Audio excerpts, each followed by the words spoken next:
Salut à tous et bienvenue sur Star Wars Chambrance, j'espère que vous allez bien. Aujourd'hui on attaque une analyse d'une unité les plus puissantes du jeu à l'heure actuelle, à savoir les Tauntauns.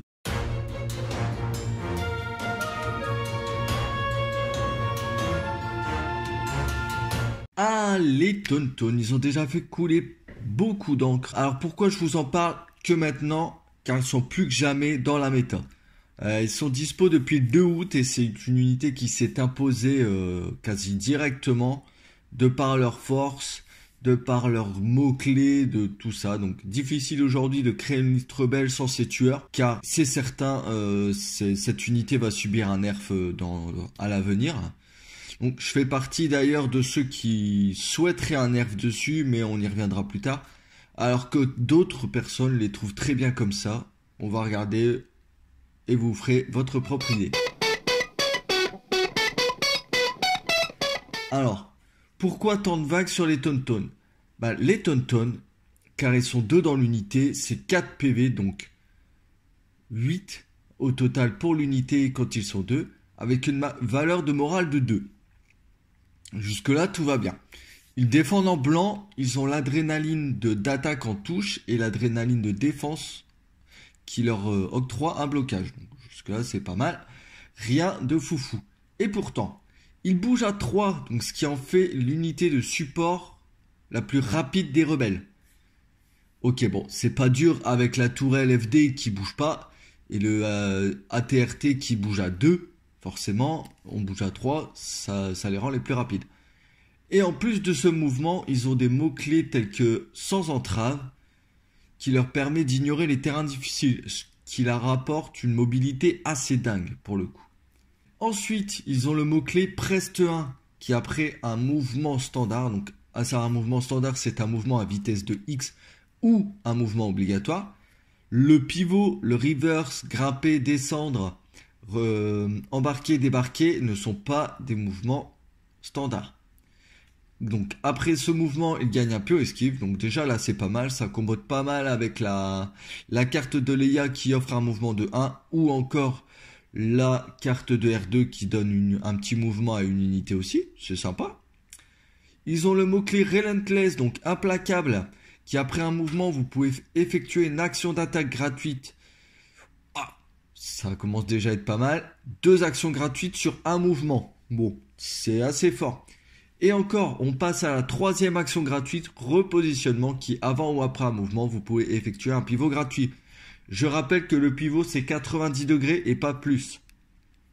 On est déjà à 3 actions gratuites sur un mouvement.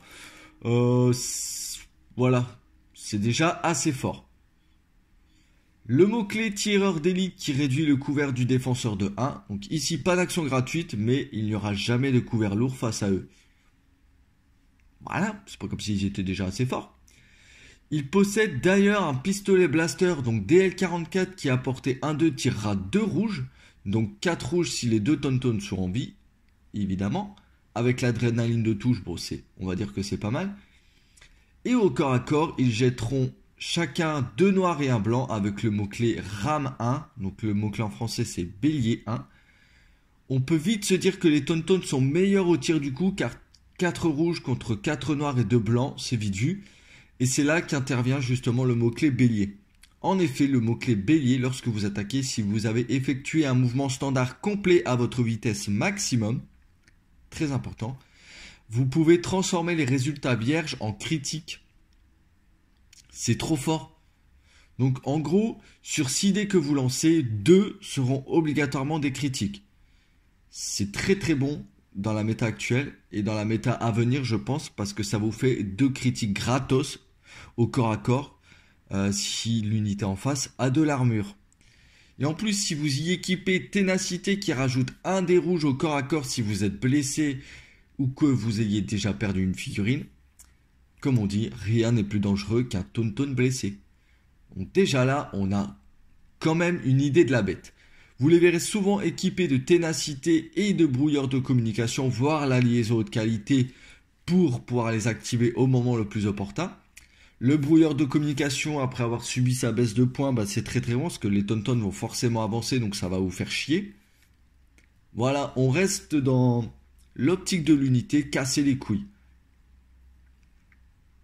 Alors, comment gérer cette déferlante de creep dans vos lignes? Leur plus gros point faible à l'heure actuelle, c'est leur valeur de morale. Car même s'ils ont beaucoup d'actions gratuites, les faire paniquer, ça peut relativement être assez simple. 4 pions suppression.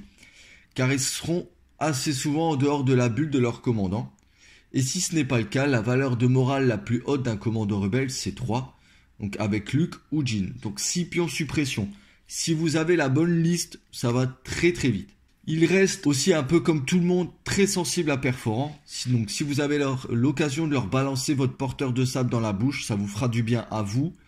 Pas à votre adversaire forcément, mais vous y allez avec un petit Grievous, un petit Dooku ou un petit Vador par exemple. Vous allez découper sévère quand même. Après, ça reste 4 PV quand même. 4 PV pour faire peine une figurine, donc c'est quand même beaucoup. Donc ne perdez pas de vue, très important, qu'ils sont également des créatures troopers. Donc ils possèdent toutes les règles qui incombent à ce mot-clé, à ce sous-type de soldat. Ça par contre c'est une grande partie de leur force. Un soldat sur créature est un type d'unité, donc il s'agit d'un sous-type d'unité du soldat. Donc n'importe quel effet de jeu qui cible ou s'applique à des soldats peut cibler ou s'appliquer aux soldats sur créature. Les soldats sur créature suivent les mêmes règles que les unités de soldats, à l'exception des points suivants. Les soldats sur créature sont fixés sur des socles de taille moyenne, grande ou immense. Donc ça, peut-être qu'à l'avenir, nous aurons des créatures sur des socles immenses. Ce sera un bon gros délire. Les soldats sur créature n'améliorent pas leur couvert lorsqu'ils possèdent un ou plusieurs suppressions. C'est très important également. Les barricades de la boîte de base ne procurent pas de couvert aux soldats sur créature. Bon, c'est normal, en général, ils dépassent pas mal. Les soldats sur créature peuvent protéger d'autres figurines et leur procurent un couvert léger. Donc si votre adversaire tire sur une escouade qui se trouve derrière les Tauntaun, par exemple, ou le Dewback, vous gagnez un couvert de 1 pour l'unité qui se trouve derrière. Ils ne peuvent pas embarquer ni débarquer. Bon, heureusement, mais avec leur vitesse de 3, on s'en fout. Et ils ne peuvent pas utiliser les capacités telles que revendiquer ou réparer et saboter. Donc, à savoir que si vous avez des Tauntaun, vous ne pourrez pas jouer ces objectifs. Donc, vous, en tant qu'adversaire de ce type de liste, vous pouvez vous dire, tiens, je vais aller chercher ça, cette mission ou cette mission, comme ça, ces Tauntaun, ils serviront à rien dans la mission. Par contre, ils sont full libres pour venir vous péter la gueule. Les soldats sur créature ne peuvent pas être déportés, donc vous pouvez vous en servir par exemple pour bloquer des véhicules terrestres, par exemple. Les soldats et les véhicules terrestres ne peuvent pas se déplacer au travers de soldats sur créature. Donc encore une fois, on reste dans l'idée de blocage. Une autre unité ne peut pas terminer un déplacement obligatoire en chevauchant un soldat sur créature. Bon, ça reste logique, j'ai envie de vous dire. Les soldats sur créature déportent les soldats lorsqu'ils se déplacent au travers de ces derniers et ne peuvent pas se déplacer au travers de soldats qui ne peuvent pas être déportés. À savoir les unités qui sont engagées. Eux ne peuvent pas être déportés. Tant que les soldats sur créature sont engagés, ils ne sont pas obligés de se replier pour effectuer des déplacements. Tant qu'ils se déplacent, ils peuvent déporter les unités non créatures et les unités de soldats, sauf les soldats en position avec lesquels ils sont engagés. Donc, vous êtes engagé au corps à corps, donc on ne peut pas vous tirer dessus, mais par contre, le tour d'après à votre activation, vous pouvez vous casser du corps à corps, mais sans souci, en déportant tout le monde. Pour le coup, on va passer tout de suite aux exemples. Dans cette situation, par exemple, on peut voir que les Tauntaun, ils peuvent directement charger. Car si vous êtes au contact de la barricade et que le chef d'unité ici l'est aussi, vous pouvez engager. Vous voyez que on peut engager tout de suite. C'est au tour d'activer mes Tauntaun. Ce que nous allons faire, plutôt que de charger tout de suite, on va optimiser. Car pour déclarer RAM 2, il faut que j'ai effectué un mouvement complet. Donc ici, on va faire un pivot. On va insérer le gabarit pour faire un premier mouvement. Ainsi, gagner un petit jeton esquive. Ici, nous avons gagné RAM 2, donc ça c'est très bien. On pourrait tirer grâce à un placable. C'est pas ce que nous allons faire, parce que nous ici, nous voulons les taper. Donc en deuxième action, nous allons charger. Hop, on va mettre le deuxième juste ici. Hop là. Et du coup, on va plutôt mettre le chef ici. Voilà. Et voilà. Du coup, vous avez gagné un deuxième jeton esquive parce que vous avez fait 2 mouvements standard. Vous pouvez attaquer parce que vous avez encore un placable. Donc ici, nous allons préparer la réserve. Ils sont 2, donc ça nous fera 4 dés noirs, 2 dés blancs avec rame 2. Donc ici, on va jeter les dés. Bon, c'est pas un dé foufou, donc c'est un peu nul même. Mais ce qui est très fort avec les Tonton, c'est que du coup, vous pouvez faire ça. Hop, voilà. Donc ici, au lieu d'avoir une seule touche, vous avez 3 critiques.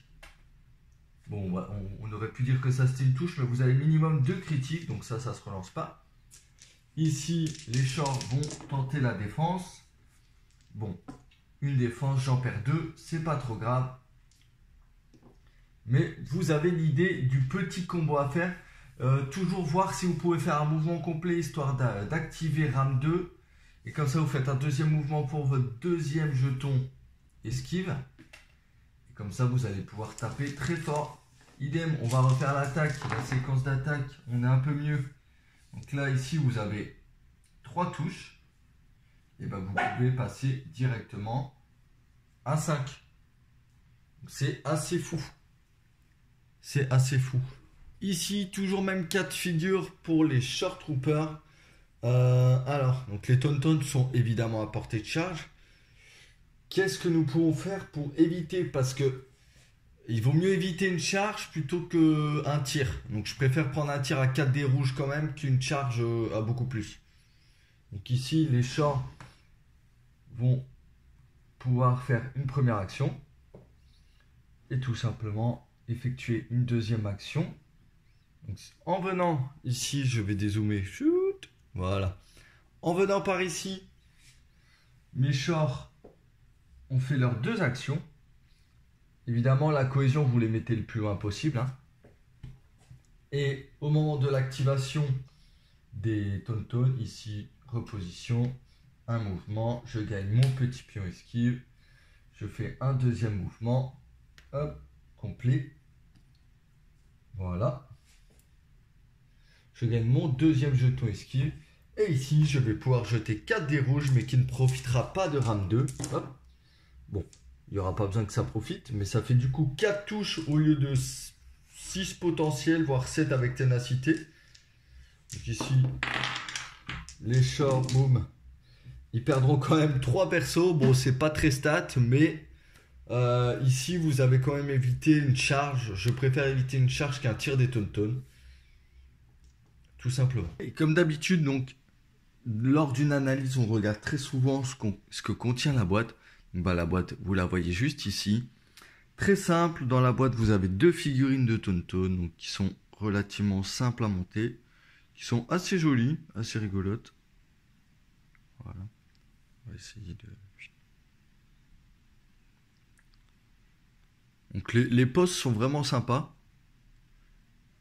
Hop, voilà pour la première. Et la seconde...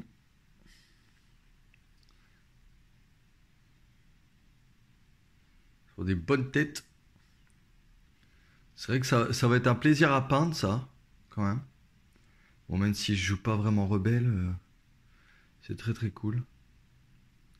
Donc voilà, vous avez 2 figurines comme celle-ci. On va passer tout de suite à ce que vous attendez le plus. Le petit carton. Le petit carton, j'ai pas compris pourquoi. Enfin, à cette époque-là, on n'avait pas encore les pions de 3, parce que je crois que Clone Wars n'était pas encore sorti. Donc bon, vous avez 3 pions suppression. Vous avez 4 pions comme ça. C'est étonnant, j'aurais peut-être vu un pion 3 blessures. Ils se sont peut-être dit que du coup les gens l'avaient déjà. Un petit pion panique, un petit pion attente car les Tonton peuvent se mettre en attente. Un jeton esquive, ils auraient pu en mettre plein. Hein. Mais bon, bref, un jeton visé et leur jeton d'ordre. Voilà, le joli jeton d'ordre des rebelles. Et la preuve d'achat des Tonton. Alors, donc, qu'est-ce qui accompagne cette terreur? Vous avez la petite carte endurance. Donc, qui à la fin de votre activation, vous pouvez retirer un jeton suppression pour 6 points. C'est très très bon. La carte ténacité que vous verrez extrêmement souvent sur les Tonton qui vous permet au corps à corps, uniquement de caler un des rouges en plus si vous êtes blessé ou que vous ayez perdu une figurine. Et ici, pareil, vous le verrez normalement relativement souvent. C'est pas encore le bon prix. Je crois que ça a baissé à 5 même. Qui vous permet de disrupt la phase de commandement de votre adversaire tout simplement. Dans la portée 1 des Tauntaun, donc c'est très sympa. Sauf les unités qui peuvent se donner un ordre à elles-mêmes avec les HQ par exemple. Et pour terminer, bon, la petite carte que j'ai déjà expliquée dans la vidéo, qui est très jolie. Rien à redire dessus. Vous avez l'explication de RAM 1. C'est ça qui m'étonne, c'est que cette vague-là n'est pas traduite, mais elle est traduite dans le RRG. Bon. Et vous pourrez également trouver la petite carte alternative des Tauntaun que vous pourrez gagner en tournoi. Donc ici, celle-ci est en anglais, forcément. Hein. Donc elle est dans un kit de tournoi tout simplement. Elle rappelle toutes les infos. Et la petite subtilité des cartes alternatives, c'est ça. Ça c'est vraiment stylé. Une fois que vous connaissez parfaitement votre unité, vous posez ça plutôt comme ça. C'est plus agréable à l'œil. Et c'est très joli.